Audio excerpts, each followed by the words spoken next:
Well, good afternoon, friends. Here we are again, and we've had our refreshments and our chat, and we're going to go ahead with part two. And I would really like to start by asking Molly what it was like to be at a party in New York and have the poetry editor of the New Yorker say, "Oh, why don't you send one to us?" um, uh, One of the things that happens if you live in New York is that you do end up getting invited to literary parties. So this was just a party that somebody had that I went to, and it was actually in celebration of an issue of a magazine called Boulevard. I remember that one. And the poetry editor of the New Yorker at the time was Howard Moss. And the poetry editor of Boulevard was Richard Bergen. And at that point, my friend Phyllis Levin was involved with Boulevard magazine. So when Howard Moss read the poem that I had in Boulevard, he looked at me and said, "Well, why didn't you submit that to us?" And Great story. and I didn't say this, but it was true. I thought I did submit this to you. Oh, and they didn't. But or maybe I did say it. I did. All I recall was this huge hesitation on my part as to whether I would be offensive if I told him that he'd already rejected it or not.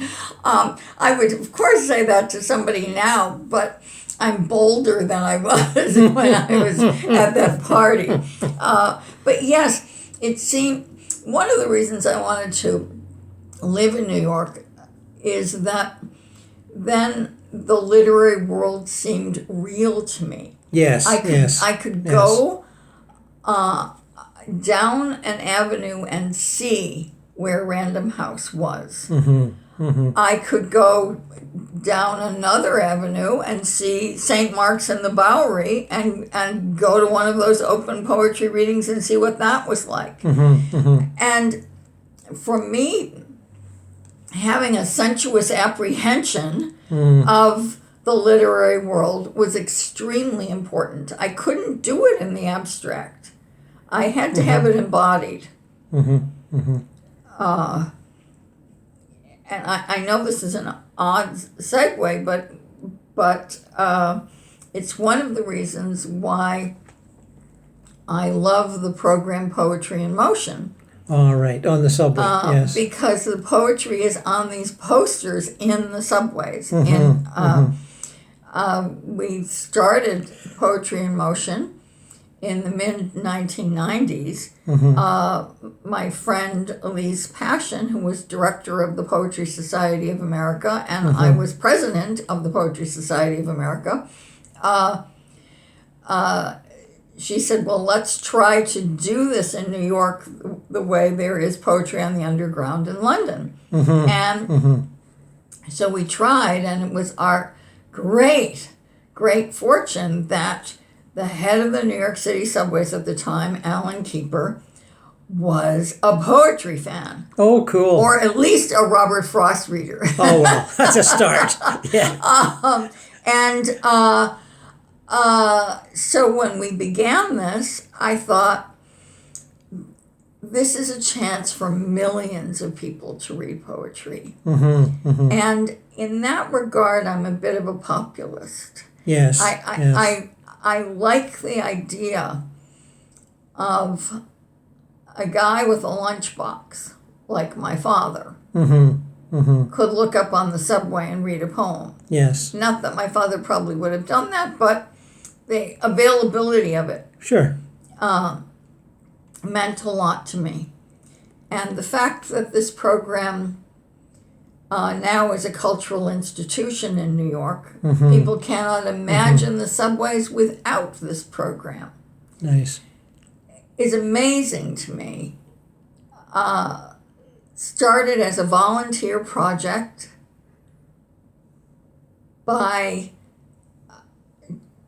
two young women who quite fearlessly went off to speak to the head of the subways, and bless him, he received us. Do you know what I mean? In that confluence of events. And also I thought, if this program lasts a year, it'll be a miracle. That they'll cut service on some on the J train or on the L train or something, and then people will say, how can you cut service and still have poetry? But that never happened. People loved it, and they still love it, and they wanted to buy the posters, and they wanted to read the poems again and again. And one of the best things that happened to me was one day I was teaching at Friends Seminary, and I went home in the middle of the day. I had a doctor's appointment. So I'm on the subway in the middle of the day, and there are two girls on the subway clearly playing hooky. I mean, and they're bored. You know, they're maybe 15, 14, 15. And one of the girls says to the other girl, oh, let's do the poem. And I thought, what does that mean, let's do the poem? And they raced up and down the car looking for the poster, found the poster, and read it out loud to one another. Wow. And I thought, oh my gosh, this is my dream. This is what I hoped for. Cool. And I'm witnessing it. Very nice. And I think of all the millions of people who read the poems. And now in Toronto, there's poetry on the way. There's so many public poetry efforts in Canada. I applaud them all. It's a lot of hard work. Many hours go into these projects. And I'm thrilled with it. It just brings poetry into the public consciousness, and it's something that there is nothing wrong with. You just are happy to see language that can be read again and again, and that you can go back to in a public place.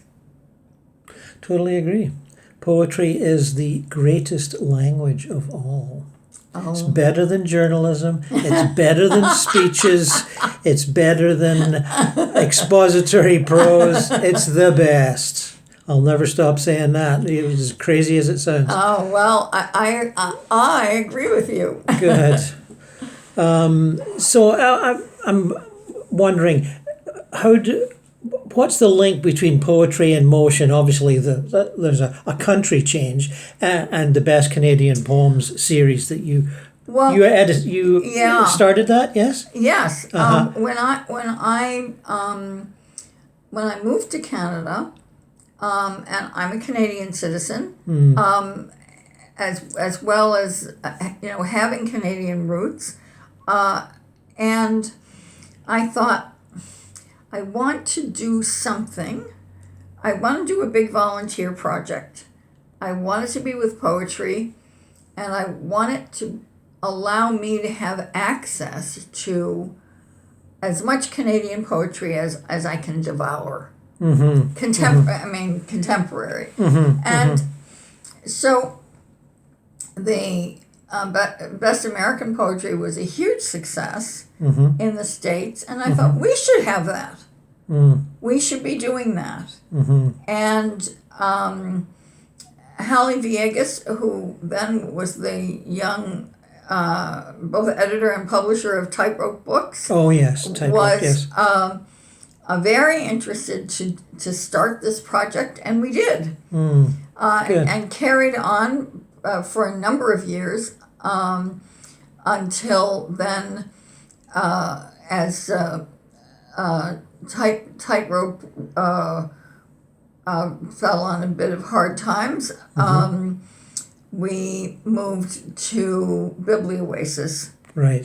Which is a wonderful home for the whole series, because Biblioasis publishes the best Canadian short stories, the best Canadian nonfiction. I see. So it's, I mean, the three I've of been them, reading- they all belong together. I've been reading some of the nonfiction lately, the little pamphlets on political. Oh, the bibliophile. On oil. Yeah, and they're very terrific. good. Don They're- Gilmore's book on Yes. on oil was easily the funniest and wittiest book on the oil crisis that we face that I'd read. Great stuff in there, Don. Great stuff. So best Canadian poetry, it too has become a cultural institution. People expect it. They look forward to it every year. There's a new editor every year, but Yes. but the series editor is constant. First it was me, and now it is the estimable poet and journalist Anita Leahy. Yes. And I think that having had only 2 general editors has helped the series. Oh, yes. Because it's been very steady. We've had a lot of continuity, and it's been fun for me, finally, after all of these years, to get a poem in Best Canadian Poetry, because I haven't been the series editor for a long time. So the statute of limitations I see. finally lapsed. Oh, good. Good. Glad to hear it. But it's great for Canada to recognize how much incredible talent there is in this country. This is when you identify arts with certain countries, as we sometimes can identify a golden age of painting, with France or with the Netherlands in previous centuries. Indeed. I think that they're, considering the population of Canada, there is an incredibly high percentage of spectacular writing and writers. I would agree. I'm very, very glad to be part of that. Yes, good. When you talk about that series, I think of the little books that Griffin puts out every year, Yes. and there's an international section of that too. But I like that, bringing the Canadian stuff and the international stuff in the same volume, because I think that is where Canadian poetry has to go. It has to be international. We don't need to protect it anymore. Yes, well, that's the difficulty of poets looking to the government and the government funding magazines, literary magazines, literary journals, and publishers. That's a good thing because the government recognizes the value of literature in defining who we are as Canadians and Canadian culture. It's a narrow thing, though, when Canadian literary journalists, for instance, look solely to Canadians in terms of their writers because of that government funding, when in fact there's a lot of international input that could create a very, very lively global conversation if we allowed that in.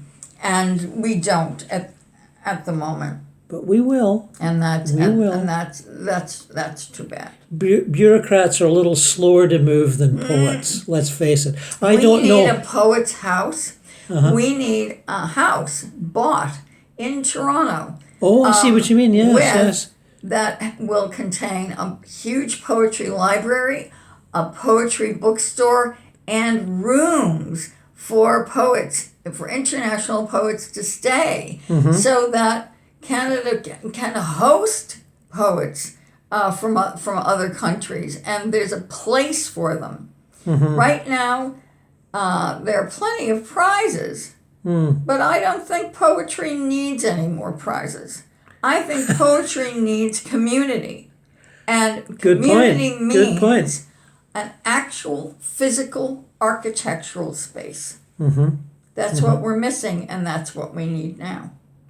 Well, I applaud your vision, and let's hope by talking about it in public here, we can spread the little virus, as they say these days. I agree.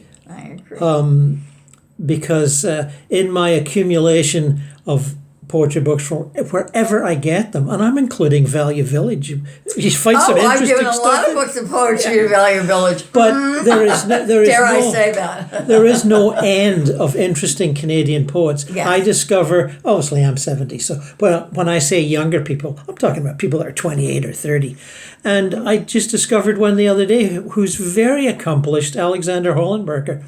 And I only discovered him because Gary Barwin said, I don't know if he set up a poetry show, but he advertised it on Facebook. And I'm like, if it's good enough for Gary, it's good enough for me. And I went. And Alexander's a fine young, he's probably 30. He's not that young, but I see a great future for him. And that's just one person I've discovered. Just one. There's lots more. And people often publish their own books because there's just, small presses are overwhelmed with good manuscripts, as we know. So in my last few years, as I've been doing my online poetry readings, I'm totally impressed with the high quality of what I see. Absolutely. And that includes American poets that I don't know anything about, or Irish poets, or, British, very vibrant culture it is, very vibrant. Anyway, I've said enough. On you go. Your turn. What's next? Well, let's circle around to something else, and that is the decisions that you have to make in life. Oh, yes, decisions that determine the rest of your life. Yes, yeah, I get that one. In order to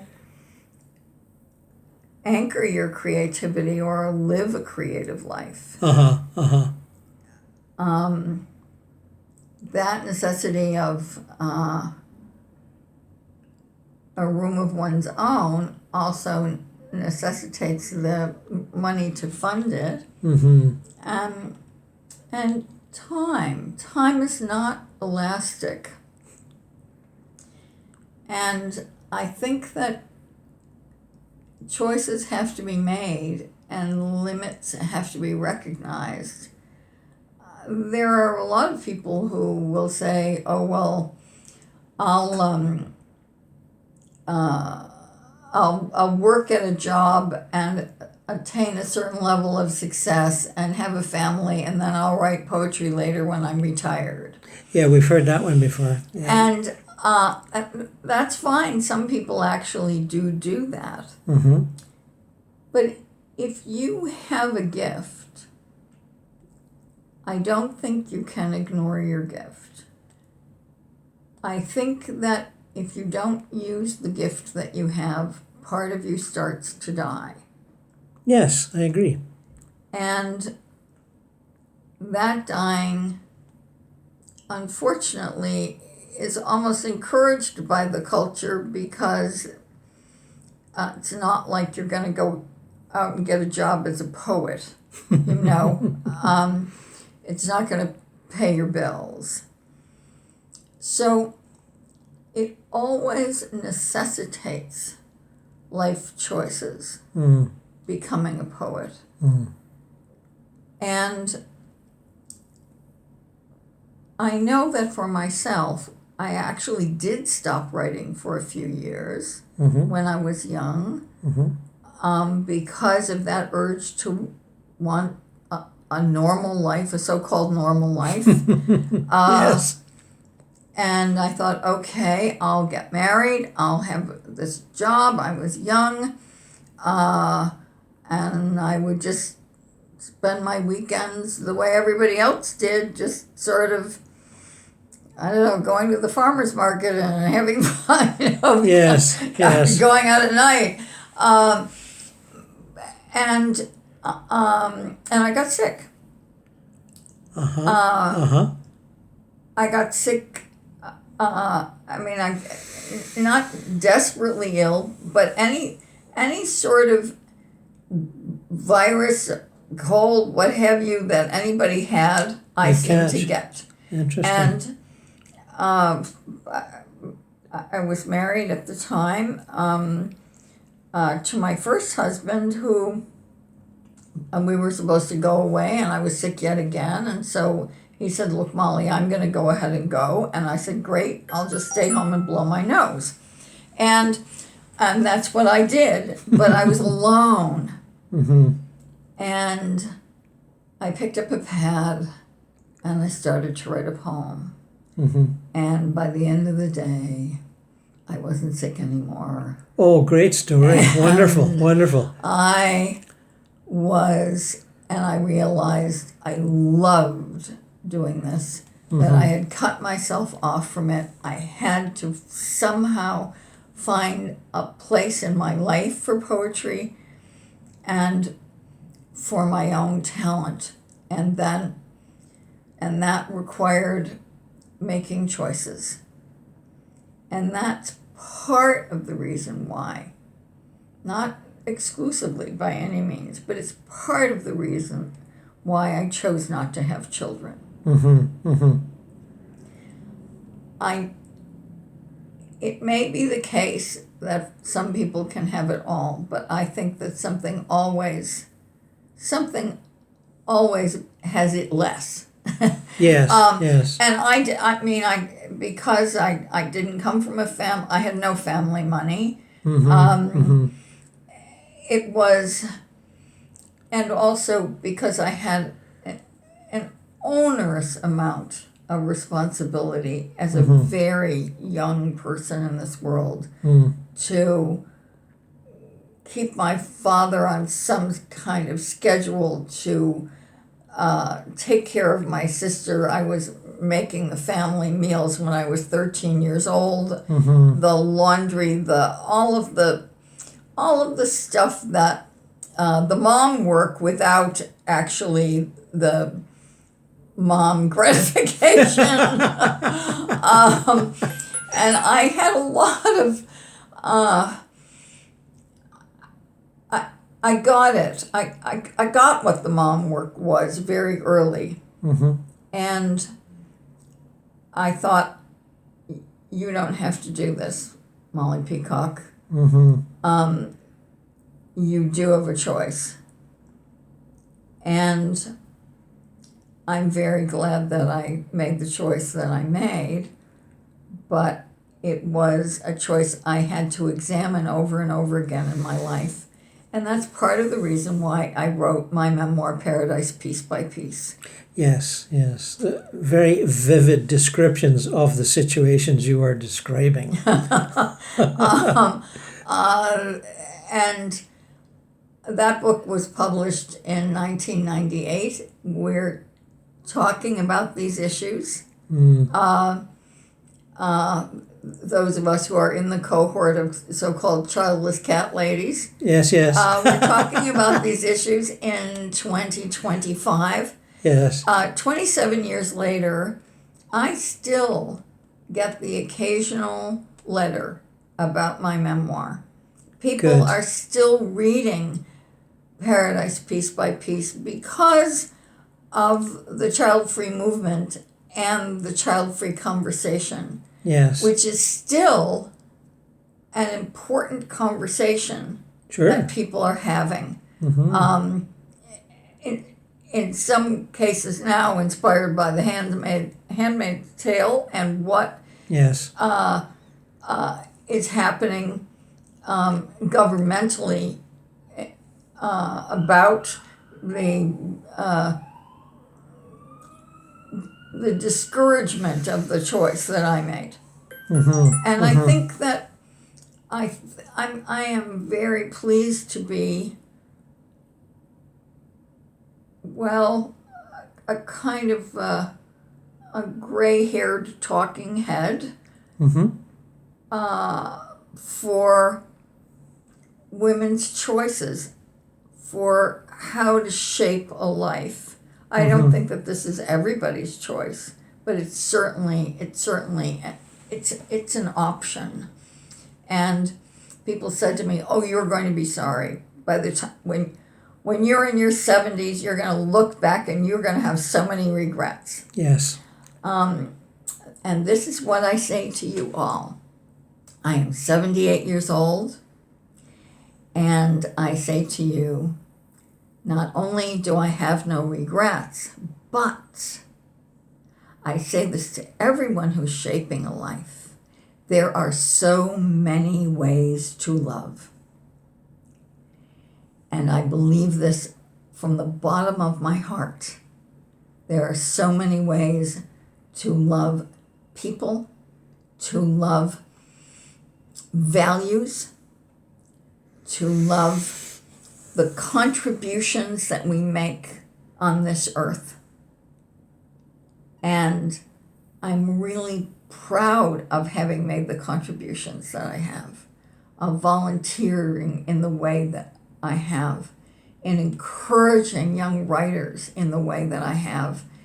And it feels big and wide and rich and full of possibility and not full of regret. Great. Wonderful. Let me applaud that. Oh, very good. Oh, thank you. Thank you for that applause. That was definitely well worth saying. A message that needs to be yes, repeated. That's my message. As often as possible. There yes. are many ways to express love to others and to society. Yes. Many ways. Yeah, absolutely the case. And we're seeing a diversification in sexual and gender and family attitudes.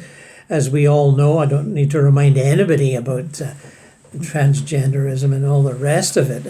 There's so much going on. I mean, I'm a regular guy. I do regular stuff. I lead a normal life. But, I can remember when gay men started to want to adopt babies. And a few years before that, they would snootily refer to the rest of us as breeders. I remember reading that in some gay literature. And then you see these guys who are really keen to adopt a baby, and they look so cute with them. I just love it. I love to see gay guys with babies. And the same with lesbian ladies, the same thing.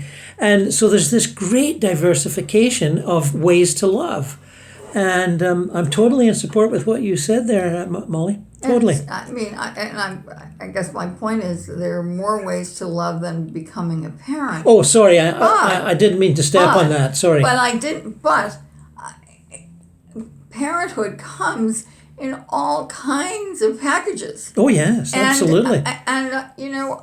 And many people, I would say, the vast majority of people want to become parents, want to parent someone or someone's, and I'm not denying that urge at all. Mm-hmm. At all. Mm-hmm. I didn't have the kind of childhood that would have prepared me to do that. Absolutely, I get that. Mm-hmm. But I did have the kind of childhood that prepared me for a wild kind of independence that allowed me to make the choices that I've made. Yes, and you did have a wild kind of independence. I totally appreciate that, having read the book. You made all kinds of interesting choices, challenging choices, and you sort of led the way, as did other women in other sectors of society in that post-feminist period, where they would say, we can do anything. And sure enough, they did. Well, and it's a great liberation for, we all know about reading Jane Austen novels and watching how the lives of women then. We all know about that. We know the freedom of it. And then that book some years ago, reading Lolita in Tehran, that brought us all up short when we realized ladies in other cultures didn't have the freedoms that we took for granted. I remember reading that book, I reviewed it, I think, for Books in Canada. And, reading Jane Austen was a huge deal for those young women, a huge deal. We took it for granted. And so it's that cultural, the wide view of cultural diversity. It's really educative. Educative. I think one of the best things a person can do is to teach another person how to read. Oh, well. I think it's Reading, one of the most yes. valuable things to do. I've always been, I'm very pleased that I learned how to read and that I could read all about lives that weren't my own. Yes, and yes. discover all kinds of things about those lives. Mm-hmm. At the same time, in my own writing life, I have carried on that idea that I said when I had to be in a place and actually see the building that contained a publisher. Oh, yes, you mentioned that. Yeah. I do live in the world of the senses. I love to cook. I love to garden. I live in a condominium, so my cooking takes place in a small kitchen, and my garden is only 80 square feet, but it's on 2 tiers, and I can grow a lot of stuff out there. And I'm a sensualist. Mm-hmm. And I believe in sensuality and poetry. Mm-hmm. That you do. And I've written many poems about touch, and Gordon was asking me whether I would read a poem. Oh, for sure. Read two. And I have to, one of which he was reading this morning, he was telling Yes, me. isn't that interesting? Yes, somehow picked up at breakfast time. This is a poem from Cornucopia, my new and selected poems, from W.W. Norton. And it's a poem called Just About Asleep Together. Just about asleep together, tenderness of monkey-like swells of grooming ourselves, just about stilled. The duet, nonetheless, whispers on, unshelving everything shelved by the day. A head shifted by nude arms into its right place soothes the crooked habits of the body. In lips that talk out of harm's way is a softness known only to rabbits and sleepers. It shifts them from the almost to the genuine. A heavy sleep, black and blank, the void before a dream. At some cost to this ankle, that hip, one head, one armpit, a shank slowly curves, a back turns, an ass is fit to a belly, and 2 bodies lie frankly fetal, knees drawn, crook into crook, wing by tit, in the orbit of sleeping. And blankly shifting and waking without waking is that much touch that is our sleep making. Very good. I love that. So that's about literally sleeping together. 2 bodies moving through the night in space, so to speak. Yes. Shifting in a bed. And that was an early poem of mine. It Really? appeared in my second book of poems. And I'm going to read another poem about touch. That is the first poem in my most recent book, The Widow's Crayon Box. It is a book that I wrote after the death of my late husband. And I don't think I need to say anything else except this poem is called Touched. Okay. When I feel moved, and then say, I am touched, it's another presence inside me I sense. The dip of an oar, a canoe being launched. I'm the oar, but I'm the water, and sense at once initiation and response. After you died, I felt you next to me, and over months, you entered gradually into that lake and disappeared. Not gone, but so internalized, you're not next to me. You're not the port or the support. You're done being you. And my loneliness is so extreme that I feel moved by almost anything. Even the forehead of a dog that leans against my knee in an elevator. Things as brief as all the ways you would lean against me, getting a glass of water at the sink. Everything touches me now that I'm not touched, but moved. And that's touched from the that Widow's was crayon box. Very nice, very, very nice. A lovely evocation of a unique spirit and a unique relationship, and how relationships move on in ways that we don't suspect. Yes, that's true. And you, of course, would know a lot about that. Yes, I'm aware of numerous people who have transited to the other world, Yes. and still communicate. And some poets too. I knew David McFadden quite well, and I felt his presence several times after he passed. He would come to me as I was gardening and sweating and getting really tired and hot.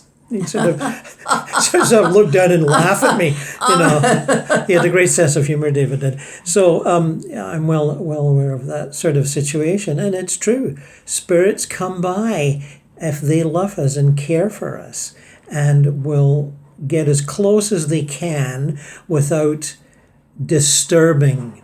Let's put it that way.